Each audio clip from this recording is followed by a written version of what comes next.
परमेश्वरः गुरुः साक्षात् परं ब्रह्म तस्मै श्री गुरवे नमः। ఓం ఓం ఓం. గీత భాష్యం ఈరోజు సోమవారం కదా, అందుకని ఆ సోమవారం కొంచెం గీతా భాష్యం చెప్దాం. ఇంతకుముందు శ్లోకంలో ఏమన్నాం? దేహినోస్మిన్ యథా దేహే కౌమారం యౌవనం జరా తథా దేహాంతర ప్రాప్తిర్ధీరస్తత్ర నమహ్యతి. ఈ శ్లోకంలో దేహము మారుతున్న తాను మారటం లేదు. అంటే దేహము నేననుకుంటే, అంటే అభిమాన పడితే ఆ దేహము యొక్క మార్పులు తనవి అయిపోతాయి. తనకు అభిమానం లేకపోతే ఆ మార్పులు తనకు లేవు. అంటే కొంచెం దేహాభిమానం తగ్గిస్తే దేహం ద్వారా కలిగేటువంటి బాల్యం, యౌవనం, వృద్ధాప్యం తనకు లేదు అని తెలిసిపోతుంది. అంటే తాను ఒక వ్యక్తిగా అదే వ్యక్తిని, ఇతరుల దృష్టికి తాను ముసలివాడనో ఇంకేదనో అనిపించవచ్చు. తన దృష్టికి తాను మాత్రం అదే నేనుగా ఆ నేనంటున్న చైతన్య స్పృహలో ఏమన్నా తేడా ఉందా?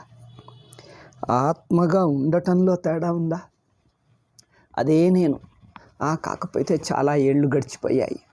అంతేగాని ఆ నేను ఎవరో అదే నేను ఇప్పటికీ ఉన్నాను.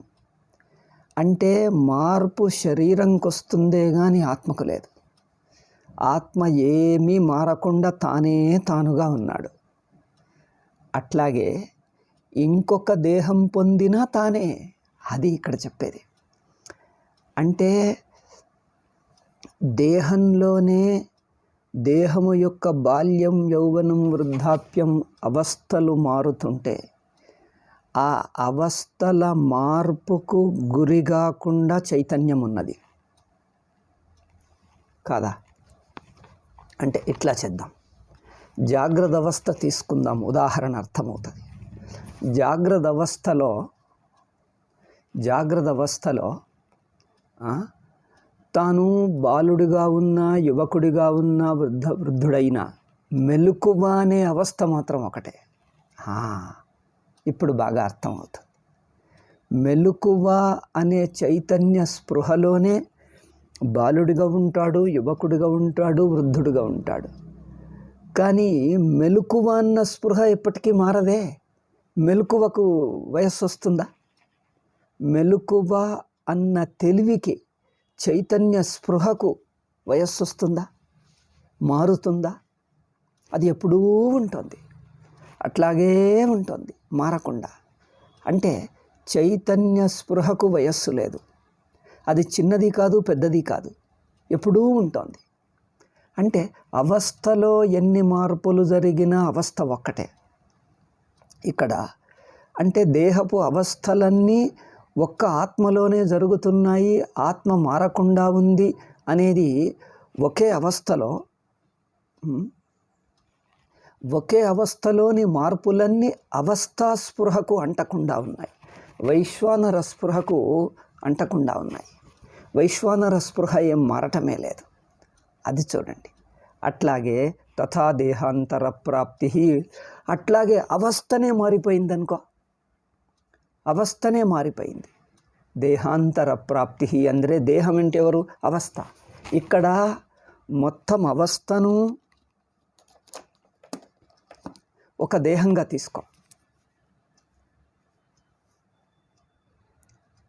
దేహం అంటే అవస్థ, ఒకే అవస్థ. ఒకే అవస్థలో జరిగిన మార్పులు ఎన్ని జరిగినా అవస్థ ఎట్లా మారకుండా ఉందో అట్లాగే దేహాంతర ప్రాప్తి ಅಂದರೆ అవస్థాంతర ప్రాప్తి. అదే చైతన్యంకు, అదే చైతన్య స్పృహ అంటే మెలకువగా ఏ చైతన్యము మెలకువలో జరుగుతున్నా, జాగ్రత్తలో జరుగుతున్న దేహము, దాని మార్పులు, వివిధ అనుభవాలు, సుఖదుఖాలు, రాకపోకలు, ఘటనలు అన్నీ తెలుసుకుంటున్నా చైతన్య స్పృహ మారటం లేదో, అదే చైతన్య స్పృహ అట్లాగే ఉంటుంది. ఇంకొక అవస్థ వచ్చిన, అంటే జాగ్రత్త అవస్థపై స్వప్నావస్థ వచ్చిన, దేహాంతర ప్రాప్తి అంటే అవస్థాంతర ప్రాప్తి.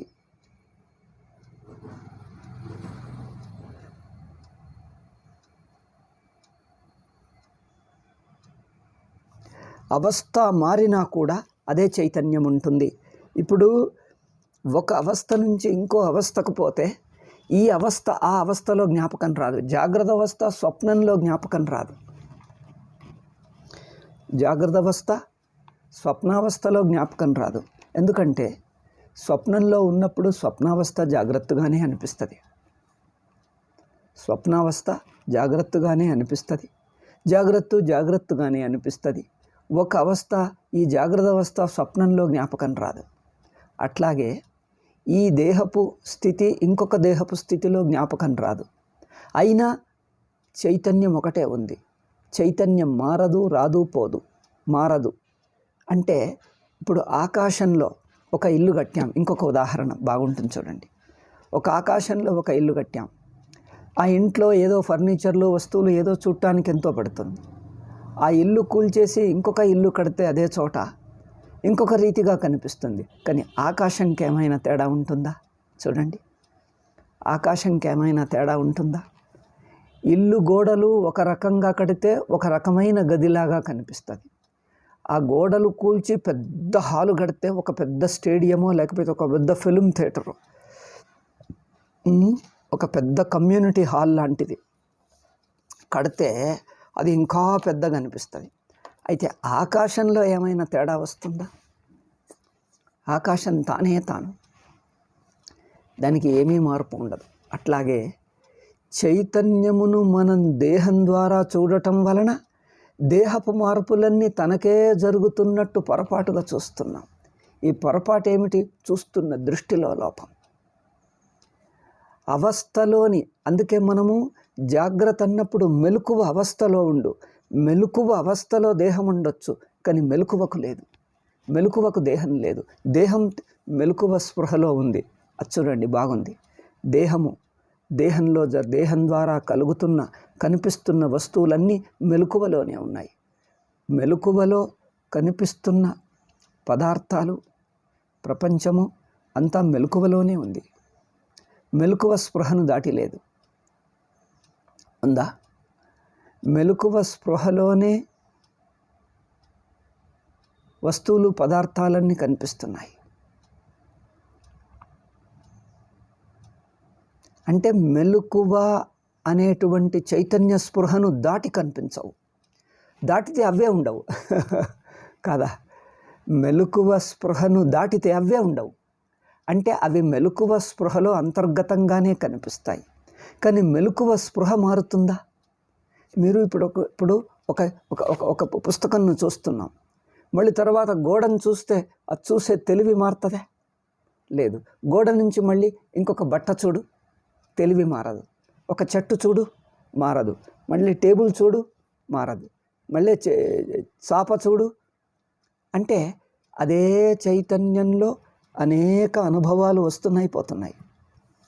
అదే చైతన్యంలో ఇంద్రియాల యొక్క విషయాలు,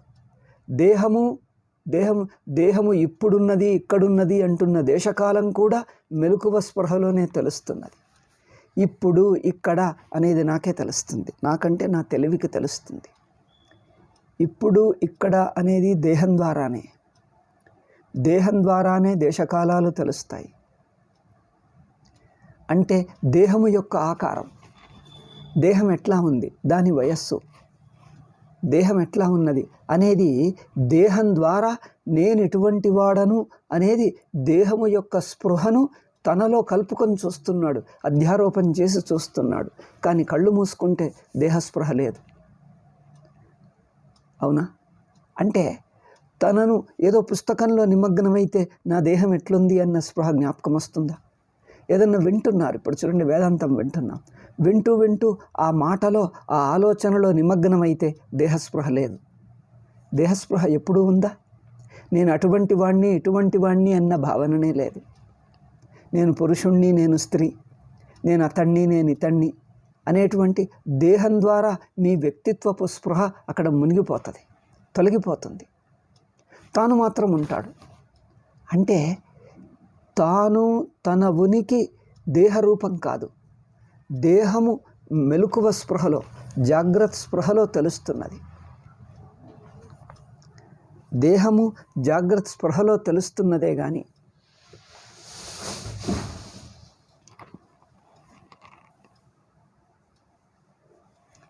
జాగ్రత్త స్పృహ దేహంతో పాటు మారదు. దేహం మారినట్టుగా మారదు, దేహానికి కట్టుబడదు. దేహం మారుతుంది, ఇంద్రియాలకు కనిపించే విషయాలు మారుతాయి. మీరు మెలకువలో ఉండి కళ్ళు మూసుకోవచ్చు, కళ్ళు లేవప్పుడు పనిచేయటం లేదు.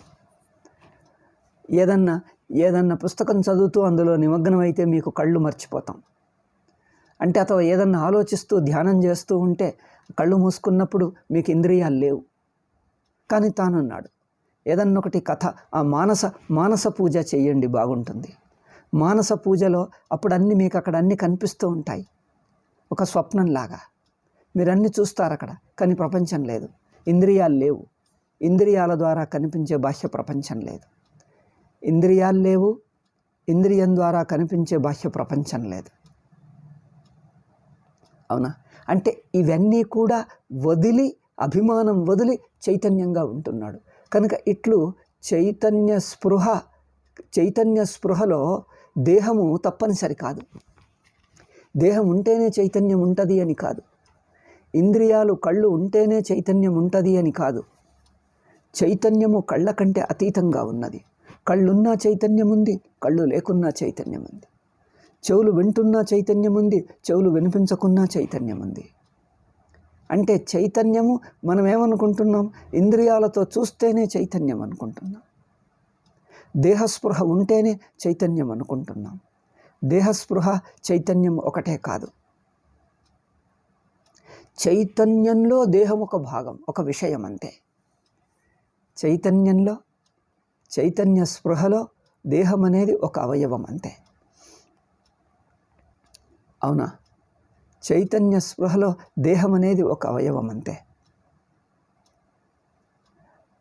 అయితే దేహం ద్వారా కొన్ని వస్తువులు కనిపిస్తాయి, కొన్ని పదార్థాలు, కొన్ని అనుభవాలు అవుతాయి.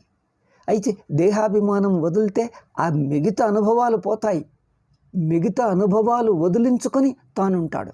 అది పోతున్నాయని ఎవరికి తెలుస్తుంది? నాకు తెలుస్తుంది. అంటే నేను ఇంకా ఉన్నాను. అవును, నేనున్నానుగా. దేహం వదిలి తానున్నాడు. ఇట్లా ఏమన్నాడు ఇక్కడ? దేహం మారుతున్నా తాను మారకుండా ఉన్నాడు. అంటే మొత్తం అవస్థ తెలివి అట్లాగే ఉంది. అవస్థలోని వస్తువులు మారుతున్నా ఈ చోటు నుంచి నేను ఇంకో చోటుకి పోతాను. చోట్లు మారినా నేను మాత్రం మారను. ఈ చోటు నుంచి ఇంకో చోటు. కాలం మారుతుంది కానీ తాను ఉంటుంది. మెలకువ స్పృహ అట్లాగే ఉంటుంది. మెలకువ స్పృహలో కాలం మారుతుంది. మెలకువ స్పృహలో దేశాలు మారుతాయి. దేశాలంటే ఒక చోటు నుంచి ఇంకొక చోటు. అట్లాగే తథా దేహాంతర ప్రాప్తి అంటే తథా అవస్థాంతర ప్రాప్తి. అట్లాగే అవస్థ మారుతుంది. అంటే ఏమిటి? జాగ్రత్త అవస్థ నుంచి స్వప్నావస్థ, స్వప్నావస్థ నుంచి మళ్ళీ జాగ్రత్త అవస్థ. స్వప్నావస్థలో జరిగినవి మేలుకుంటే ఇప్పుడు అవి లేవు అనిపిస్తాయి, అవి ఉన్నాయనిపిస్తాయా? స్వప్నంలోని ఏ వస్తువులు జాగ్రత్తకు తెచ్చుకోరాదు. ఊరికే అట్లా అనిపిస్తుందే కానీ ఇప్పుడు అవస్థే లేదు. అవస్థలోని వస్తువులు తెచ్చుకోరాదు, అవి ఏవీ లేవు ఇప్పుడు అంతే. జాగ్రత్తలోని వస్తువులు స్వప్నంకు తీసుకుపోరాదు, అవి ఇక్కడే ఉంటాయి. జాగ్రత్త వ్యక్తులు, జాగ్రత్త వస్తువులు జాగ్రత్త అవస్థకే కట్టుబడి ఉంటాయి, స్వప్నావస్థకు పోవు. స్వప్నావస్థ స్వప్నంకు మెలకువకు రాదు. స్వప్నంలోని పదార్థాలు మెలకువకు వస్తాయా? రావు. కానీ ఈ రెండవస్థలు ఒకటి తర్వాత ఒకటి, అంటే ఒకదాన్నొకటి తొలగించుకుంటున్నాయి. జాగ్రత్తను స్వప్నం తొలగిస్తుంది, స్వప్నమును జాగ్రత్త తొలగిస్తుంది. ఈ రెండు ఒకదాన్నొకటి తొలగిస్తున్నాయని ఎవరికి తెలుస్తుంది? జాగ్రత్త ఉంటే స్వప్నం లేదు, స్వప్నం ఉంటే జాగ్రత్త లేదు. ఈ రెండు అనేది ఎవరికి తెలుస్తుంది? అదిగో అది చైతన్యం. ఏ చైతన్యం తాను ఏ ఒక్కదానికి కట్టుబడటం లేదు అనేది ముఖ్యం. నేను మెలకువకు కట్టుబడటం లే, నేను జాగ్రత్తకు కట్టుబడలే, స్వప్నంకు కట్టుబడలే. తానుగా ఉన్నాను. నేను ఒక అవస్థకు లేను, నేను ఒక అవస్థలో లేను, మెలకువలో లేను, స్వప్నంలో లేను. రెండు నాయందు కల్పితాలు. నేను అవస్థలో లేను. అటు చూడండి, నేనంటే చైతన్యం. చైతన్యం మెలకువకు కట్టుబడలే. మెలకువ ఉన్నా నేను స్వతంత్రంగానే ఉన్నాను. చూడండి, ఒక బొమ్మ అద్దంలో కనిపిస్తున్న ఒక చిత్రము అద్దంలో కనిపిస్తున్న అద్దం స్వతంత్రంగానే ఉంది. అద్దం ఆ బొమ్మకు కట్టుబడిందా? అంటుకుంటున్నదా? అద్దంలో ఒక బొమ్మ కనిపిస్తూ ఉంటే బొమ్మకు అద్దం కట్టుబడదు, అవునా? కట్టుబడదు, అంటుకోదు. బొమ్మ కనిపిస్తున్న అద్దం తానుగానే ఉంది, తాను స్వతంత్రంగానే వేరుగానే ఉంది. ఎంత కనిపిస్తున్నా తనకంటదు. అట్లా జాగ్రత్త ఎంత కనిపిస్తున్నా చైతన్యం కంటదు. ఎందుకంటే చైతన్యం వల్ల తెలుస్తుందే కానీ చైతన్యము మెలకువ అయిపోదు. అంటే మెలకువ ఒక అవస్థ అయిపోదు. ఒక ప్రపంచానికి ఒక అవస్థ అంటే ఒక ప్రపంచం, ఒక వ్యక్తిత్వం. ఒక ప్రపంచం ఒక వ్యక్తిత్వానికి కట్టుపడదు. ఆ వ్యక్తిత్వం అంటుకోదు. వ్యక్తిత్వం తనలో తాత్కాలికంగా ఉన్నది. నాటకంలో పాత్రలాగా. నాటకంలో ఒక పాత్ర ధరిస్తే ఒక వ్యక్తి రెండు నాటకాలు వేస్తాడు. ఒకటి రామాయణ నాటకం, ఇంకోటి మహాభారత నాటకం. రామాయణంలో ఒక పాత్ర, మహాభారతంలో ఇంకొక పాత్ర. ఆ పాత్రలు ఆయా నాటకంకే ఉన్నాయి. నటుడికి ఏదుంది? ఆ పాత్ర ఉన్నప్పుడు ఈ పాత్ర లేదు, ఈ పాత్ర ఉన్నప్పుడు ఆ పాత్ర లేదు, అవునా? రెండు పాత్రలు ఒకేసారి వేస్తాడా? వెయ్యడు. రామాయణ నాటకాన్ని వేస్తున్నప్పుడు రామాయణ నాటకం అంటే జాగ్రత్త అవస్థ, మహాభారత నాటకం అంటే స్వప్నావస్థ. ఉదాహరణకి పోల్చుకోండి. రామాయణ నాటకం జాగ్రత్త అవస్థ, మహాభారత నాటకం స్వప్నావస్థ. ఒక నాటకంలో ఒక పాత్ర వేస్తాడు జాగ్రత్త అవస్థలో. ఈ పాత్ర వేస్తున్నప్పుడు ఈ నాటకం ఉన్నది, ఆ నాటకం లేదు, ఆ పాత్రం లేదు. స్వప్నం లేదు, స్వప్నంలోని పాత్ర లేదు. లేక స్వప్నంకు పోతే జాగ్రత్త అవస్థ లేదు, జాగ్రత్తలోని పాత్ర లేదు. నేను మహాభారతం వేస్తుంటే రామాయణం నాటకం లేదు, రామాయణ పాత్ర లేదు. అయితే ఈ రెండు నాకు తెలుసు. నేను ఎవరు? ఈ రెండు ఎవరికి తెలుసో ఆ వ్యక్తి రామాయణంలో ఉన్నాడా, మహాభారతంలో ఉన్నాడా? ఎవరికి ఈ రెండు తెలుసో అతను ఎక్కడున్నాడు? రెండిట్లోనూ లేడు, అవునా? అంటే రెండిటికి సమానంగా ఆధారంగా ఉన్నాడు, రెండిట్లో కట్టుబడలేదు, అంతే. రెండిటికి సమాన ఆధారం. అంటే తాను స్వతంత్రంగా ఉండి తాను ఏదో ఒక దాంట్లో లేడు, రెండిట్లో లేడు. ఇట్లా చెప్పాలి ఈ మాట. మళ్ళీ చూడండి, తాను రెండిట్లో లేడు, ఏ ఒక్క దాంట్లో లేడు అంటే అర్థం ఏమిటి? అవే తనలో ఉన్నాయి, తాను వాటిలో లేడు. అది చూడండి, తాను నాటకంలో లేడు, నాటకం తనలో కనిపిస్తుంది. రామాయణ నాటకం కానీ మహాభారత నాటకం కానీ రెండు తనలో లేవు, ఆ రెండు తనలో కల్పితం. తాను రెండిట్లో లేడు. అంటే ఏ ఒక్క నాటకంకు కట్టుబడడు, రెండిట్లో అక్కడ కొంచెం ఇక్కడ కొంచెం అని కాదు. ఏ నాటకంకు అంటకుండా తానుగానే ఉంటాడు, తానుగానే ఉంటాడు, తాను స్వతంత్రంగా ఉంటాడు. అది అందుకోసం తాను స్వతంత్రం. ఇట్లా ఏ నాటకంలో ఏ నాటకానికి తాను కట్టుబడకుండా ఉంటాడు. తన యందు నాటకం కల్పితం, తనకేం తేడా లేదు, తనకేం మార్పు లేదు, తనకేం జరగదు, తానుగానే ఉంటాడు. అట్లాగే మెలకువ జాగ్రత్తలోకి రాదు. చూడండి, మెలకువ అంటే చైతన్యాత్మ. చైతన్యం మెలకువలోకి రాదు, జాగ్రత్తకు రాదు. జాగ్రత్తే చైతన్యాత్మలో కల్పితమైంది. జాగ్రత్త అవస్థ జాగ్రత్త అవస్థ చైతన్యాత్మలో కల్పితమే, నాటకంలో లాగా, పాత్రలాగా. జాగ్రత్త అవస్థ మళ్ళీసారి చెప్తాను చూడండి. జాగ్రత్త అవస్థ చైతన్య స్పృహలో, చైతన్య ఆత్మలో కల్పితం. అది కల్పితం గనక పోతుంది. ఏది పోతుందో అది కల్పితం. ఏది వస్తుంది, ఏది పోతుంది? ఆత్మ వస్తుంది, పోతుందా? ఆత్మ మెలకువలోకి వచ్చి మెలకువలోంచి ఆత్మ వెళ్ళిపోతుందా? ఆత్మ జాగ్రత్తలోకి వస్తుంది, జాగ్రత్త నుంచి వెళ్ళిపోతుందా? లేకపోతే చైతన్య ఆత్మలోకే మెలకువ వస్తుంది, పోతుందా? చూడండి, చాలా ముఖ్యమైన తేడా. చూడు, చైతన్య ఆత్మ జాగ్రత్త అవస్థలోకి వచ్చి జాగ్రత్త ప్రపంచాన్ని చూసి తాను వెళ్ళిపోతుందా? లేక జాగ్రత్త అవస్థనే చైతన్య ఆత్మలో కనిపించి చైతన్య ఆత్మలోంచి కనిపించకుండా పోతుంది. జాగ్రత్త అవస్థ చైతన్య ఆత్మలో తోచి చైతన్యాత్మలో కనిపించి చైతన్యాత్మలో పోతుంది, తాను మాత్రం ఉంటాడు. ఎందుకు? ఇప్పుడు నాకు జాగ్రత్త లేదు అనేది ఎవరికి? తనకు. తానున్నాడు. నాకు జాగ్రత్త అవస్థ లేదు, ఇప్పుడు స్వప్నం వచ్చింది. స్వప్నావస్థ లేదు, జాగ్రత్త వచ్చింది. రెండూ పోతున్నాయి, వస్తున్నాయి. ఎవరికి తెలుస్తుంది? వాడెప్పుడూ ఉన్నాడు. ఆ చైతన్య ఆత్మ, ఆ సాక్షి ఎప్పుడూ ఉన్నది.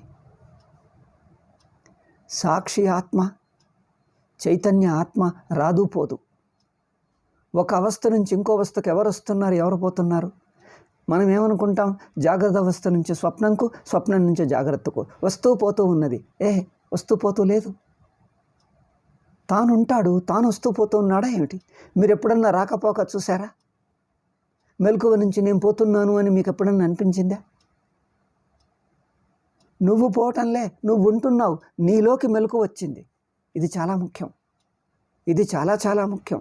ఇది అర్థమైతే మీకు ఆత్మార్థం అవుతుంది. మెలకువలోకి చైతన్య స్పృహ రావటంలే, చైతన్య స్పృహలో మెలకువ తోస్తున్నది, జాగ్రత్త అవస్థ తోస్తున్నది. జాగ్రత్త అవస్థ పోతుంది, స్వప్నావస్థ వస్తుంది. స్వప్నావస్థ వస్తుంది కానీ చైతన్యాత్మ రాదు. చైతన్యాత్మ అంటే ఆధారం ఆకాశంలాగా. ఆకాశం వస్తుందా? చూడండి, గది కడతాం, గది పగలగొట్టేస్తాం. ఇల్లు కడతాం, ఇల్లు కూల్చేస్తాం. మళ్ళీ ఇంకొక ఇల్లు కడతాం. అంటే ఆకాశం వస్తుంది, పోతుందా? ఇంట్లోకి ఆకాశం వస్తుంది, ఇంట్లోకి ఆకాశం పోతుంది. అది నిజమా? లేకపోతే ఆకాశం అట్లాగే ఉంది, ఇల్లు వస్తుంది, ఇల్లు కూలిపోతుంది, ఇల్లు ఏర్పడుతుంది, కూలిపోతుంది. ఈ ఇల్లు ఏర్పడుతుంది, కూలిపోతుంది ఒకే ఆకాశంలో. ఆకాశం ఏర్పడదు, కూలదు. ఆకాశం కూలిపోతుందా?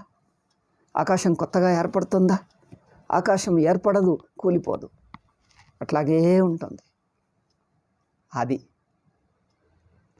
ఆకాశం ఏర్పడదు, కూలిపోదు, అట్లాగే ఉంటుంది. తాను మొదటి నుంచి ఉంది. ఇల్లు ఏర్పడక ముందున్నది. ఇల్లు అని అంటున్నప్పుడు ఆకాశం తానుగానే ఉంది. ఇల్లు కనిపిస్తున్న ఆకాశం ఇరుక్కుపోయిందా? ఆకాశం ఇంటిలో ఇరుక్కుపోయిందా? చూడండి, ఆకాశము ఇంటిలో ఇరుక్కుపోయిందా? ఆకాశం స్వతంత్రంగానే ఉంది. ఇల్లు వచ్చి ఆకాశంకి ఏం చెయ్యదు. ఇల్లు వచ్చినా ఆకాశమును ముట్టదు, ఆకాశం కంటదు, ఆకాశమును ఏం చెయ్యలేదు. ఇల్లు కనిపించినా ఆకాశం ఆకాశంగానే ఉంటుంది. అది చూడండి ఎంత ముఖ్యంగా ఉంది. ఇల్లు కనిపిస్తున్న ఆకాశం ఆకాశంగానే ఉంది.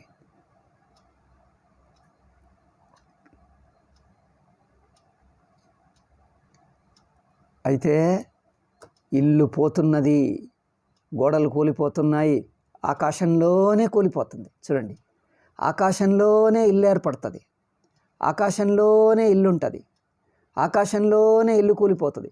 ఇల్లు కూలిపోతున్న ఆకాశం ఏం కావటం లేదు. చూడండి ఎంత బాగుందో. ఇల్లు కూలుతున్న ఆకాశంకి ఏం అంటదు, ముట్టదు. ఆకాశంకి ఏం కాదు. అవునా? అట్లా జాగ్రత్త అవస్థ వస్తున్న అదే ఉనికిలో ఉనికి ఉన్నది తాను సాక్షి ఉనికిలోనే జాగ్రత్త అవస్థ వస్తుంది. జాగ్రత్త వ్యక్తిత్వం వస్తుంది.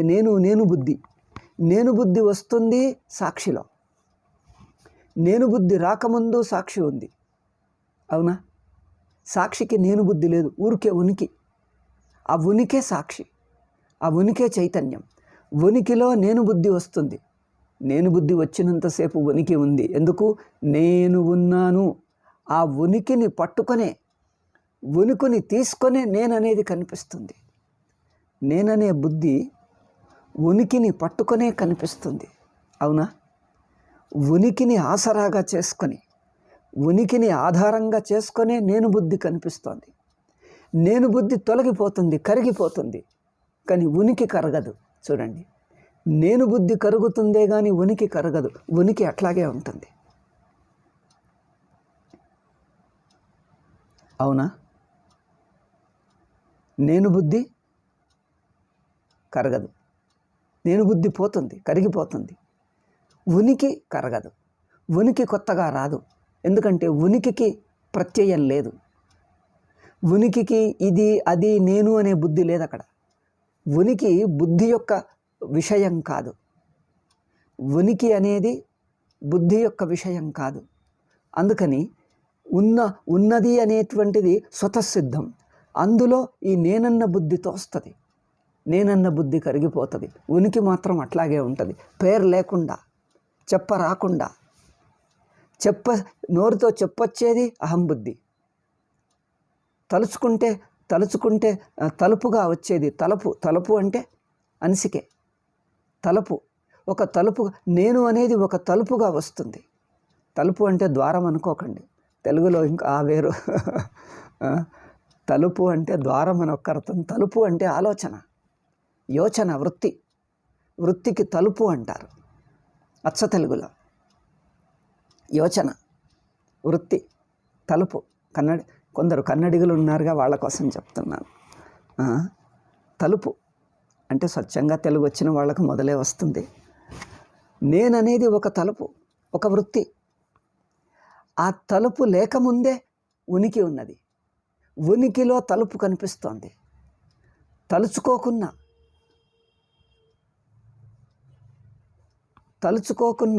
అంటే తలుపు లేకున్నా, తోస్తుంది, తోచకున్నా. అదే తోస్తుంది అంటారు చూడండి.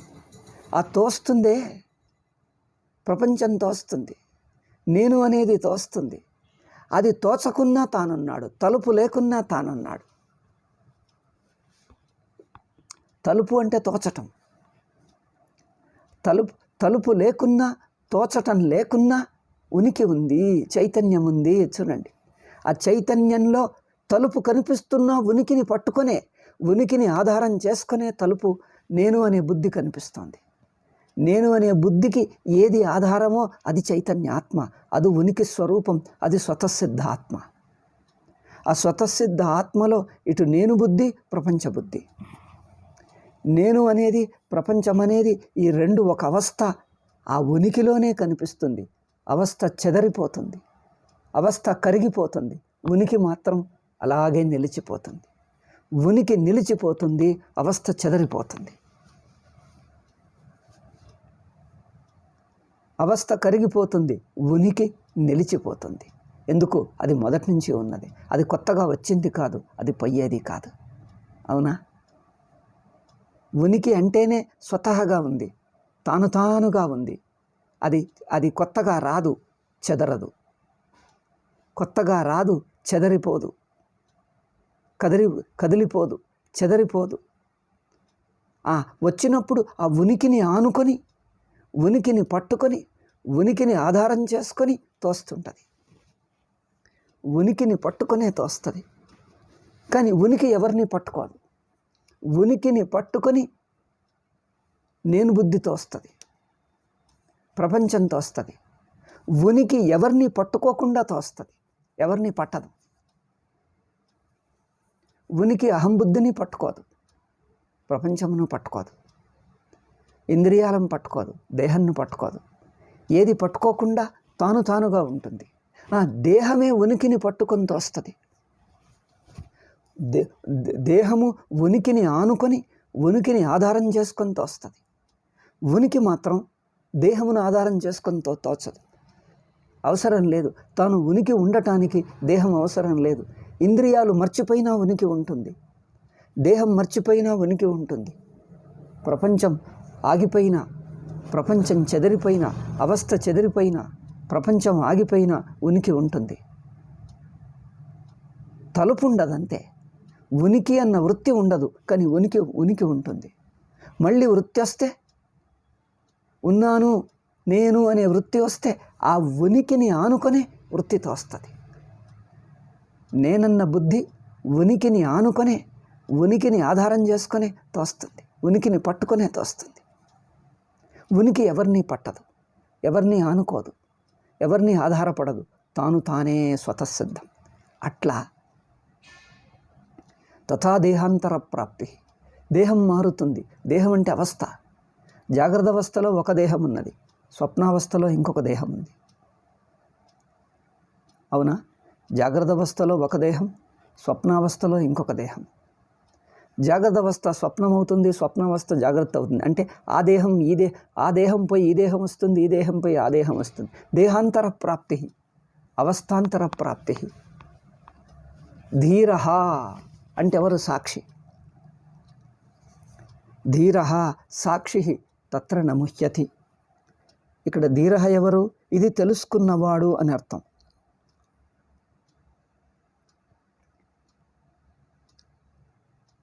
ధీర అంటే ఎవరయ్యా? సాక్షి. ఇది తెలుసుకున్నవాడు.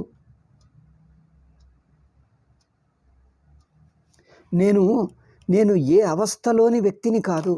ధీరుడంటే ఎవరు? మేలుకున్నవాడు. మేలుకున్నవాడంటే అహం ప్రత్యయం కానీ, జాగ్రత్త ప్రత్యయం కానీ, స్వప్న ప్రత్యయం కానీ, రెండు ప్రత్యయాలు లేనివాడు ధీరుడు. తనకు జాగ్రత్త ప్రత్యయం ఉంటే,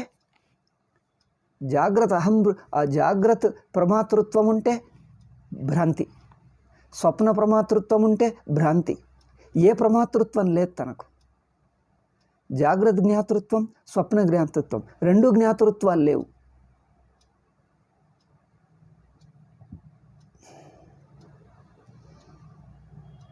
అంటే తనకు ఏ ప్రమాతృత్వం లేదు గనక ప్రమేయం లేదు.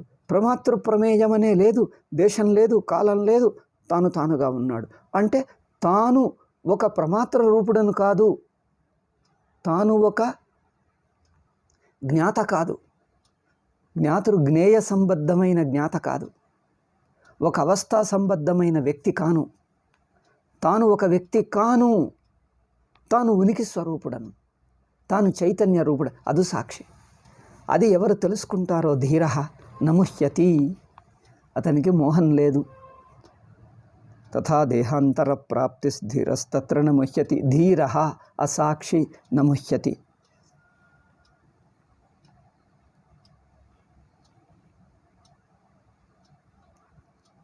ఇట్లు దేహినోస్మిన్ యథా దేహే కౌమారం యౌవరం జరా.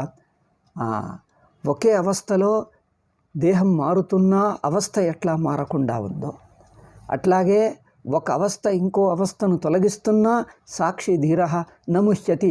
సాక్షికి మోహం అంటదు అని అర్థం. సాక్షికి మోహం అంటదు. ధీరస్తత్ర నముహ్యతి. ధీర అంటే సాక్షి. నముహ్యతి అంటే అర్థం ఏంటిది?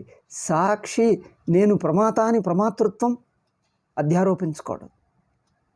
సాక్షి ప్రమాతృత్వమును తనలో అధ్యారోపించుకోడు. ప్రమాతృత్వము అంటకుండా, ఎందుకంటే ప్రమాతృత్వం అవస్థా దృష్టికే, అవస్థలోని పదార్థం తెలుసుకోవటానికే ప్రమాతృత్వం, కానీ తాను ఉండటానికి ప్రమాత అక్కర్లేదు. చూడండి, ప్రమేయమును తెలుసుకోవటానికి ప్రమాతే కానీ తాను ఉనికిగా తాను ఉండటానికి ప్రమాతగా అక్కర్లేదు, ప్రమాతృత్వం అక్కర్లేదు. విషయం తెలుసుకోవటానికే ప్రమాతృత్వం. సాక్షిగా చైతన్య మాత్రంగా ఉండటానికి ప్రమాతృత్వం అవసరం లేదు. అవునా? ప్రమాత ఎప్పుడవుతాడు? ప్రమేయం తెలుసుకుంటూనే ప్రమాత అవుతాడు. ప్రమేయ సంబద్ధంలోనే ప్రమాత అవుతాడు. ప్రమేయ సంబంధం లేకపోతే ప్రమాతృత్వం అనే ఒక సంబంధపు పేరు పోతుంది, తన ఉనికి తొలగదు. తాను మాత్రం ప్రమేయంగాను ప్రమాతృగాను రెండిటి స్వరూపంగా, రెండిటి ఆధార రూపంగా తాను ఉంటాడు. అట్లాగే ఉంటాడు.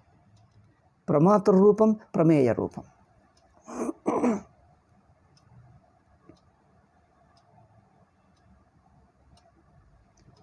ప్రమాతృ రూపం, ప్రమేయ రూపం రెండిటికి సంబంధం లేకుండా తాను ఉంటాడు.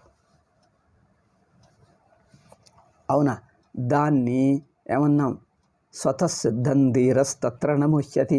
ఆ ధీర సాక్షి మోహం న ప్రాప్నోతి నముహ్యతి. సాక్షి ప్రమాతృకాడు, జాగ్రత్త ప్రమాతృకాడు, స్వప్న ప్రమాతృకాడు. అంటే ఏ అవస్థ పొందడు అని అర్థం. ఒక్క అవస్థ పొందడు, ఇంకొక అవస్థ పొందడు. దేహాంతర ప్రాప్తి ಅಂದರೆ పూర్వదేహ ప్రాప్తి లేదు, పూర్వదేహ ప్రాప్తి లేదు, ఇంకా కొత్త దేహ ప్రాప్తి లేదు. అంటే పూర్వ ప్రమాతృత్వం లేదు, ఇంకొక ప్రమాతృత్వం లేదు, ఏ ప్రమాతృత్వము లేదు అని అర్థం. నముహ్యతి, ఇంకా మోహం పొందడు.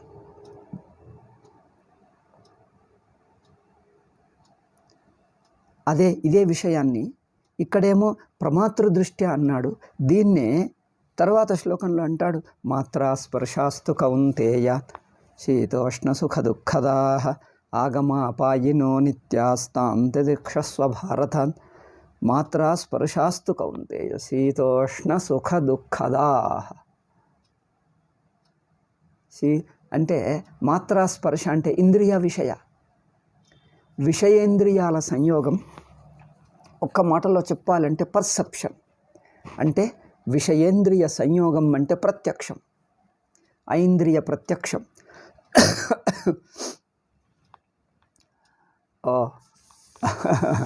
నో మూల విద్యా నిరాశ today we have only Gita Bhashyam in Telugu. ಇವತ್ತು ఓన్లీ గీతా భాష్య తెలుగే. ఈరోజు గీతా భాష్యం తెలుగులోనే చెప్తున్నాం. మూలా విద్యా నిరాశం ఉండదు. రేపు టుమారో ఈజ్ మూలా విద్యా నిరాశ. సో మాత్రా స్పర్శాస్తు కౌంతేయ శీతోష్ణ సుఖ దుఃఖదా. అంటే ఇంద్రియాలు విషయాలు ఇవి ఒక్కొక్క అవస్థలో ఉంటాయి. అవునా? ఒక అవస్థలో ఉన్నప్పుడే ఇంద్రియాలను ధరించి విషయాలను తెలుసుకుంటూ ఉంటాడు. నిజానికి ఇంద్రియాలను ధరించటం, విషయం తెలుసుకోవటం రెండు ఒకేసారి అనాదిగా జరుగుతాయి. ఇగో ఇంద్రియం ధరిస్తున్నానని ఎవరికి అనిపించదు. అది స్వాభావికం, అనాది. Is beginningless. Sense organs are beginningless. అవునా? సెన్స్ ఆర్గన్స్ తాను ఎప్పుడూ ఉన్నాయి, బిగినింగ్లెస్. ఇంద్రియాలు అనాది, విషయం అనాది. అంటే ఒక అవస్థ అనాది అని అర్థం. అవస్థ అనాదే కనుక మాత్రా స్పర్శాస్తు కౌంతేయ అర్జున శీతోష్ణ సుఖ దుఃఖద. అంటే ఇంద్రియాలు, శీతోష్ణాంబ విషయాలు ఈ రెండూ కూడా ఒకేసారి వస్తున్నాయి. అంటే రెండు ఎప్పుడూ ఉంటున్నాయి.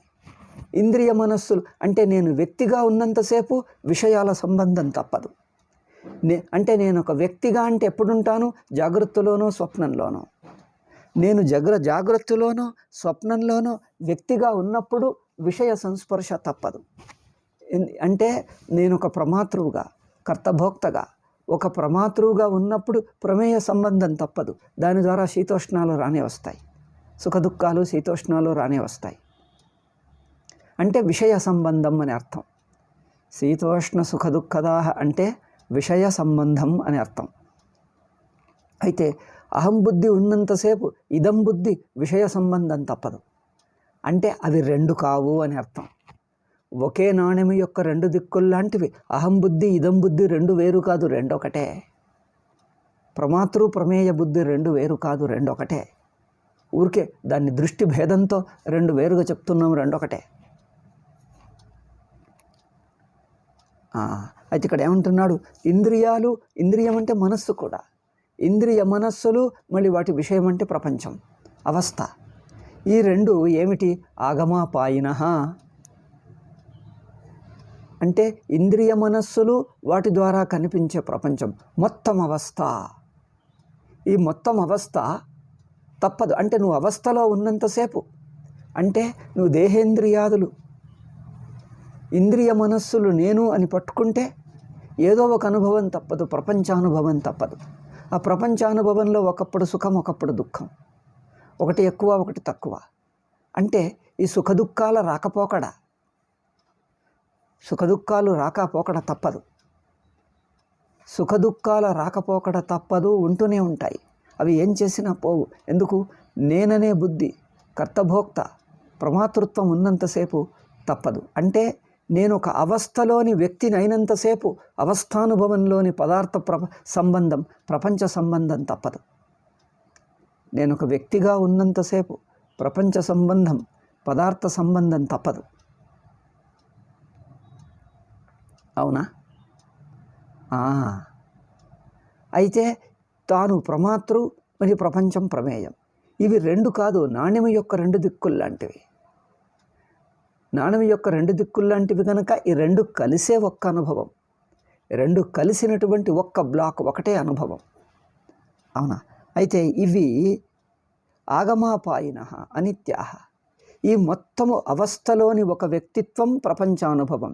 ఇవి ఆగమాపాయిన. ఇంకొక అవస్థకి ఇంకొక అవస్థలో ఇవి లేవు. స్వప్నంకు పోతే ఇవి లేవు. స్వప్నంలోని వ్యక్తిత్వము అంటే ఇంద్రియ మనస్సులు, ప్రపంచానుభవం. స్వప్నంలోని ఇంద్రియ మనస్సులు, ప్రపంచానుభవం జాగ్రత్తలో లేదు. జాగ్రత్తలోని ఇంద్రియ మనస్సులు, జాగ్రత్త ప్రపంచం అంటే ఈ రెండు ఒక్కటిగా ఉంటాయి. జాగ్రత్తలోని ఇంద్రియ మనస్సులు, ప్రపంచము ఒక్కటిగా ఉంటాయి.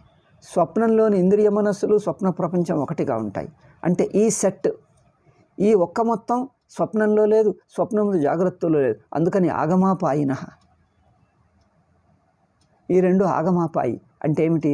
ఒకదాన్నొకటి పరస్పరంగా తొలగిస్తాయి, స్థానభ్రంశం చేస్తాయి, ఒకదాన్నొకటి తొలగిస్తాయి. అందుకని అనిత్యాలు. అనిత్యం అంటే అవి ఎప్పుడూ నాతో ఉంటాయి, ఆత్మకు అంటుకొని ఉంటాయని కాదు.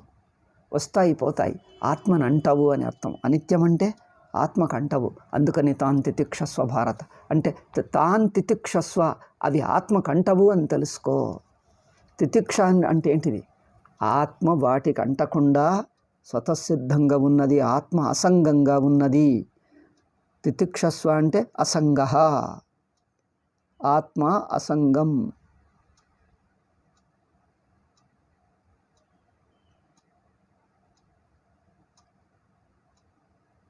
ఆత్మ అంటే చైతన్యం. చైతన్యంలో చైతన్య ఆత్మకు ఒక ఇంద్రియ మనస్సులు లేవు, ఇంద్రియ మనస్సుల ద్వారా కలిగేటువంటి శీతోష్ణ సుఖ దుఃఖాదులు లేవు. అంటే చైతన్య ఆత్మ, చైతన్య స్పృహకు శీతం ఉష్ణం లేదు. శీతం ఉష్ణం ఇంద్రియానికి ఉంది, మనస్సుకుంది. అవునా? శీతం ఉష్ణం ఇంద్రియానికి ఉంది, మనస్సులో అభిమానం ఉందే. అయ్యో నేను దీనికి గురి అవుతున్నాను, అయ్యో నాకు చలేస్తుంది, అయ్యో ఎవరికి? ప్రమాతృత్వంకున్నది, సాక్షికి లేదు. సాక్షికి చలేస్తుందని కానీ, అయ్యో వేడిగా ఉందని కానీ, ఎంత వేడిగా ఉంది, చలేస్తుంది కానీ, లేకపోతే వేడి తగులుతుంది అనేది సాక్షికి లేదు, ప్రమాతృత్వంకున్నది. అవునా? భోక్తకున్నది. ఎప్పుడైతే ఇంద్రియ మనస్సుల తాదాత్మ్యం పొందితే శీతోష్ణాదులు ఇంద్రియ మనస్సులకు అభిమానికి అంటుకుంటాయి, కానీ సాక్షి ఇంద్రియ మనస్సులను అంటాడు. ఇక్కడ తితిక్షస్వ అంటే శంకరాచార్యులు, సచ్చిదానంద స్వామి ఏమని చెప్తారు? విషాదం మాకార్షి. ఎందుకంటే వ్యభిచరత, అవి వచ్చిపోతాయి అంటే అవి కల్పితాలు. అనిత్యాహ అంటే అధ్యస్థాహ. ఆగమాపాయిన అత ఏవ అధ్యస్థాహ. అనిత్యాహ అంటే అధ్యస్థాలు అని అర్థం.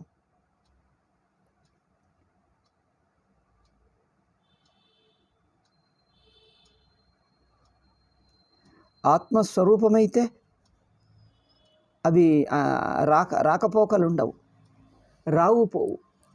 ఆత్మకే అంటిందైతే అది ఇంకా రాకపోక ఉండదు, వదిలి ఉండదు. ఆత్మ వాటిని వదిలి ఉండదు, ఉండేది కాదు. అవి ఆత్మను వదిలి ఉండవు, ఎప్పుడూ ఆత్మకు అంటుకునే ఉండేవి. కానీ ఇక్కడ అంటుకోవటం లేదు. తితిక్షస్వ అంటే అర్థం ఏంటిది? ఆత్మ అసంగమని తెలుసుకో.